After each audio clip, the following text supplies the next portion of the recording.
Have you ever felt that sharp sting of disappointment? A hope unfulfilled, an expectation unmet, leaving a hollow ache within. It's a universal human experience, a shadow that can dim even the brightest days. We build castles of desire in our minds, only to watch them sometimes crumble against the harsh shores of reality. This feeling, this letdown, is what we seek to understand and perhaps to master. What if there was a way to navigate life's uncertainties without this recurring pain? A path to an inner calm, a resilience that doesn't break when the world doesn't conform to our wishes. This isn't about suppressing emotion, but about transforming our relationship with what happens to us and around us. It's about finding a strength that endures, regardless of circumstance. We turn to an ancient wisdom, a philosophy forged in the crucible of power and adversity. We look to Marcus Aurelius, a Roman emperor, a philosopher king who, amidst the chaos of war and plague, sought and found a way to maintain his inner peace. His insights offer us a profound secret, a timeless key. The core of his teaching and the secret we explore isn't about changing the world to fit our desires. That path often leads to frustration. Instead, it's about changing our inner world, our judgments, our expectations, and our responses. This is where our true power lies, a power no one can take away. Disappointment at its heart is often born from a mismatch, a gap between what we expected or deeply desired and what actually transpires. We imagine a specific outcome, invest our emotions in it, and when reality deviates, we feel the loss of that imagined future. It's this gap we need to address. Marcus Aurelius understood that much of what happens externally is simply beyond our direct control. The actions of others, the turn of fortune, the grand sweep of events, these are like the weather, unpredictable and sovereign. To stake our happiness solely on these external factors is to build our house on shifting sands. Consider a simple scenario. You plan an outdoor gathering, meticulously arranging every detail. Then an unexpected storm arrives. If your happiness was solely tied to the perfect sunny day, disappointment is inevitable. The storm itself isn't malicious, it simply is. The disappointment arises from our unfulfilled expectation of sunshine. The Stoic approach, championed by Aurelius, isn't to deny the desire for a sunny day, but to shift our focus. It asks, what is within my control here? Perhaps it's the grace with which we adapt, the creativity in finding an alternative, or the quality of connection with our guests, rain or shine. You have power over your mind, not outside events, Marcus Aurelius wrote. Realize this and you will find strength. This is a cornerstone of Stoic thought, the clear distinction between what we can influence and what we cannot. Our peace depends on internalizing this separation profoundly. Imagine your mind as a fortress. External events like arrows may fly towards it. We cannot always stop the arrows from being loosed, but we can control the state of our fortress, its defenses, its inner calm, its resilience. We can choose not to let those arrows pierce our inner peace. This secret, then, begins with managing our expectations. Not by expecting nothing, for that would be a life devoid of ambition and hope, but by expecting with wisdom, understanding that the universe does not owe us our specific desires, no matter how intensely we feel them. When we set a goal, the Stoic approach encourages us to invest our effort fully, to act with virtue and diligence. This is within our control. The outcome, however, often involves factors beyond our influence. The secret is to find satisfaction in our well-intentioned efforts, regardless of the final result. Think of an archer. She can control her stance, her aim, her breath, the release of the arrow. She dedicates herself to perfecting these actions. But once the arrow leaves the bow, a gust of wind, an unseen variable, can alter its course. Her excellence lies in the shot, not solely in hitting the bulls. Disappointment often whispers that the outcome is the only measure of success. Marcus Aurelius would remind us that our character, our response, our principled action, these are the true measures. These are the victories that build an unshakable inner core, impervious to the whims of fortune. So how do we begin to cultivate this mindset? First, by observing our own disappointments. When you feel that familiar pang, pause, ask yourself, what was the unmet expectation? Was this expectation entirely within my control? Often, the answer to the latter is no. This practice of introspection isn't about self-blame. It's about self-awareness. It's like a cartographer mapping the terrain of their mind, identifying the patterns of thought that lead to distress.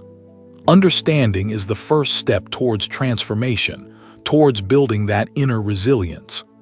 The next step is to consciously adjust our desires, not to eliminate them, but to hold them lightly.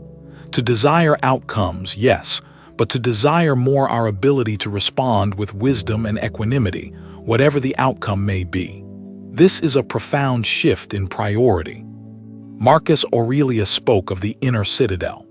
This is your mind, your reasoning faculty, a place of refuge that external events cannot touch unless you allow them. Cultivating this inner citadel means strengthening your ability to reason, to choose your response, rather than reacting purely on emotion. When events unfold contrary to our hopes, the untrained mind often rushes to judgment. This is terrible. This is a disaster. The Stoic mind, however, pauses. It separates the event itself from the judgment about the event. The event is external, the judgment is internal and thus controllable. This doesn't mean we become unfeeling. Sadness at loss, frustration at obstacles, these are natural human emotions. Stoicism isn't about suppressing them, but about not letting them overwhelm our reason or dictate our actions in unhelpful ways. It's about feeling, yet choosing a wise response. Consider the phrase, "It is not events that disturb people, but their judgments concerning them." This insight from Epictetus, a Stoic philosopher who deeply influenced Marcus Aurelius, is revolutionary. It places the power squarely back in our hands. The secret is realizing this locus of control. How do we practice this? When faced with a setback, try to describe the event objectively, like a neutral reporter, without adding layers of interpretation or catastrophizing. The project was delayed versus, "This is a disaster. Everything is ruined. I'm a failure." The first is an observation, the second a cascade of negative judgments. By practicing this, we create a space between stimulus and response. In that space lies our freedom and our growth. It's in this space that we can choose a response aligned with our values, with reason, rather than being swept away by immediate emotional tides. This isn't a one-time fix, but a lifelong practice, like strengthening a muscle. Each time you consciously choose your response over a reactive pattern, you reinforce your inner citadel. Each moment of mindful choice builds resilience against future disappointments. Marcus Aurelius often wrote about focusing on your own actions, your own sphere of influence. Waste no more time arguing what a good man should be. Be one. This practical, action-oriented approach sidesteps the frustration of trying to control others or external outcomes. So when you feel disappointment rising, ask, what is truly mine here? What is within my power? Your effort, your attitude, your integrity, your next thoughtful step. These are yours. The applause, the specific result, the reaction of others, these are not entirely yours to command. This perspective doesn't lead to passivity. On the contrary, it liberates enormous energy. When you stop wasting mental and emotional resources on what you cannot change, you have so much more to invest in what you can. This is the active, engaged core of Stoic practice. Imagine a craftsman devoted to his art. He pours his skill and passion into creating a beautiful piece. Once it leaves his workshop, he cannot control if it's cherished or neglected. But his fulfillment comes from the act of creation itself, from the excellence he embodied. This secret also involves a redefinition of good and bad. For the Stoics, the only true good is virtue, wisdom, justice, courage, temperance. The only true bad is vice. External things, wealth, health, reputation, even life itself, are considered indifference. not unimportant but not defining of our inner worth or happiness. This reevaluation is radical. If your job, your relationship, or your health is not the ultimate source of your well-being, but rather your virtuous response to these things, then disappointment loses much of its sting. Because your virtue, your character, is always within your control to cultivate. So if you face a setback, instead of lamenting this is bad, the Stoic might ask, how can I respond to this virtuously? How can I meet this challenge with courage, with wisdom, with fairness? This shifts the focus from passive suffering to active, principled engagement. This is not about pretending bad things aren't painful or difficult. It's about recognizing that our ultimate well-being, our eudaimonia or flourishing, comes from living a life of excellence and moral worth, regardless of the hand fate deals us. This is an incredibly empowering stance. Marcus Aurelius himself faced immense challenges, constant warfare, political intrigue, personal losses, and a devastating plague. Yet, his meditations reveal a mind striving, and often succeeding to apply these principles to find tranquility amidst turmoil. His life was a testament to this philosophy. He reminded himself to accept what he could not change with equanimity. This isn't resignation in a defeated sense, but a clear-eyed acceptance of reality, which then allows for more effective action where action is possible. It's a strategic surrender to the inevitable, to conserve energy for the controllable. This acceptance extends to the actions of other people. We cannot control what others say or do.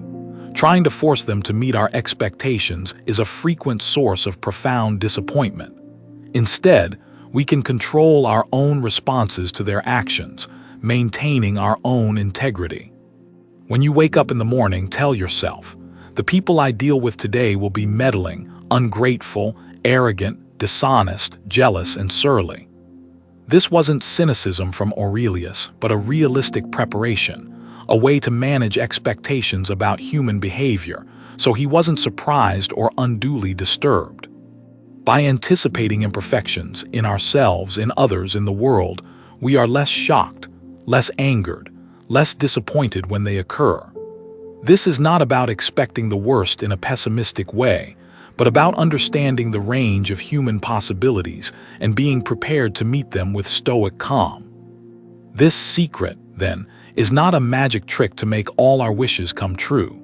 It's a profound psychological toolkit for building an inner state of resilience and peace, regardless of whether our wishes come true or not. It's about where we anchor our well-being. Think of it, if your happiness depends on things always going your way, you are perpetually vulnerable. But if your contentment derives from your virtuous responses, your principled actions, your inner fortitude, then you are building something unshakable, something truly your own. A practical exercise. At the end of each day, briefly review events, not to dwell on failures, but to ask, where did I practice these principles? Where did I let external events disturb my peace unnecessarily? What can I learn for tomorrow? This gentle reflection refines our practice. This is not about eliminating desires for good outcomes. It's about prioritizing our inner state over those outcomes. Prefer health, but be content if sickness comes, focusing on how you bear the sickness. Prefer success, but maintain equanimity if failure arrives, focusing on the lessons and your dignified response. The true Stoic secret is that there is no external secret to find. The power, the peace, the antidote to disappointment has been within you all along. It lies in the deliberate cultivation of your inner world, your judgments, and your choices. This realization can be incredibly liberating. You are not a passive victim of circumstance. You are an active agent in shaping your experience of life, regardless of what life throws your way. This is the profound freedom offered by Marcus Aurelius in Stoic wisdom. Disappointment is the child of unmet expectation. If we can learn to expect wisely, to value our efforts and character above specific outcomes, and to accept what we cannot control with grace, then disappointment loses its power over us. It ceases to be a source of enduring pain. Consider the strength of a great oak tree. It doesn't control the wind or the rain, but it has deep roots and a strong trunk. It bends, it sways, but it endures. Our Stoic practice is about cultivating those deep roots of inner resilience and principled living. It's about understanding that life will inevitably present challenges, setbacks, and yes, potential disappointments. The goal isn't a life free of these, but a life where these do not shatter our peace or derail our commitment to living well. Marcus Aurelius taught that the impediment to action advances action. What stands in the way becomes the way. This means obstacles are not just things to be overcome, but opportunities to practice virtue, patience, creativity, resilience, courage. So when a plan goes awry, instead of immediate frustration, we can ask, what virtue can I practice here? How can this challenge make me stronger, wiser, or more compassionate? This reframes the entire experience from a negative to a potential positive for our character. This secret is not about becoming emotionless. It's about emotional wisdom. It's about understanding our emotions, where they come from, and choosing not to be enslaved by their unhelpful manifestations. It is about achieving a state of apatheia, not apathy, but a calm, clear-minded tranquility. Imagine your desires as sails on a ship. If they are too rigid, a strong, unexpected wind, an unforeseen event, can break the mast. If they are flexible, adaptable, guided by the firm rudder of reason and virtue, you can navigate any storm. The promise of never being disappointed might sound absolute. Perhaps more accurately, it's about profoundly reducing the frequency, intensity, and duration of disappointment, and transforming our relationship with it so it no longer dictates our inner state. This is achieved by consistently aligning our will with what actually happens, accepting the grander order of the cosmos, or fate, as the Stoics called it. Not with a sense of helplessness, but with a proactive understanding that our role is to play our part as best we can within that larger play. Love the humble art you have learned and take your rest in it, Marcus Aurelius advised. This means finding contentment in doing your work, your duty, virtuously, without an over-attachment to the specific rewards or recognition it might bring. The reward is the virtuous action itself. This is a shift from an external locus of validation to an internal one. We stop seeking approval or perfect outcomes from the world out there and start cultivating approval from our own rational, virtuous self in here. This is a powerful source of self-esteem. So the secret involves diligent self-monitoring, catching those moments when expectations are becoming rigid, when judgments are forming harshly, when we are attaching our peace to something outside our direct control. This awareness is key to applying the remedy. It's not about suppressing desire for things like love, success, or health. Stoics were not against these things. They are preferred indifference.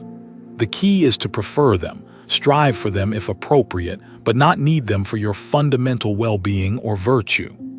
This philosophy transforms disappointment from a dead end into a data point. It tells you something about your expectations, your judgments, or the nature of reality. It becomes a teacher, guiding you towards greater wisdom and inner strength, if you allow it. By focusing on our own character and actions, we become less fragile. External storms may rage, but our inner fortress remains secure. This is not isolation, but a secure base from which to engage with the world more effectively and compassionately. This path requires courage, the courage to examine ourselves honestly, to challenge our ingrained habits of thought, and to choose the harder path of reasoned response over easy emotional reaction. But the reward is a profound and lasting peace. This isn't about achieving a perfect, emotionless state overnight. It's a gradual process of refinement, of small victories over unhelpful impulses, of consistently choosing the wiser, more virtuous response. Each step builds momentum. The feeling of never being disappointed then comes from a deep trust in your ability to handle whatever comes your way. not because you can control outcomes, but because you can control your response and find value and growth even in adversity. Marcus Aurelius would urge us to live in accordance with nature, both our own rational nature and the nature of the universe. This means accepting things as they are, not as we wish them to be, and then acting from that place of acceptance with wisdom and virtue. So the next time disappointment looms, remember the emperor philosopher. Remember the power of your own mind. Ask, what is truly within my control here? How can I respond with wisdom and virtue? This simple inquiry can change everything. The secret is an open one, available to all who choose to practice it. It's a commitment to inner work, to self-mastery. It doesn't promise a life free of challenges, but a life where challenges do not have the power to break your spirit or steal your peace. True freedom, the Stoics teach, is not freedom from external constraints, but freedom from inner turmoil, from fear, anxiety, and the sting of disappointment. This freedom is cultivated by focusing on our own thoughts and actions, our inner citadel. This wisdom doesn't make us passive. It makes us profoundly active in the right sphere, the sphere of our own character and choices. It is here we find our unshakable ground, our enduring source of contentment, regardless of the shifting fortunes of the world. To never be disappointed is to live with realistic expectations, a profound acceptance of what is, and an unwavering commitment to your own virtue. It is to find peace not in a perfect world, but in your perfected response to the world. This path, laid out by Marcus Aurelius and other Stoics, is not easy, but it is deeply rewarding. It offers a way to navigate life's inevitable ups and downs with grace, resilience, and an enduring sense of inner peace. The Stoic secret, therefore, is less a hidden trick and more a transformative perspective. It's the understanding that our inner world is our true dominion, and by cultivating it, we can face anything the outer world presents without losing ourselves. So, as you go forth, carry this insight. Your greatest power lies not in shaping events to your will, but in shaping your will to meet events with wisdom and strength. In this, you will find a resilience that disappointment cannot touch.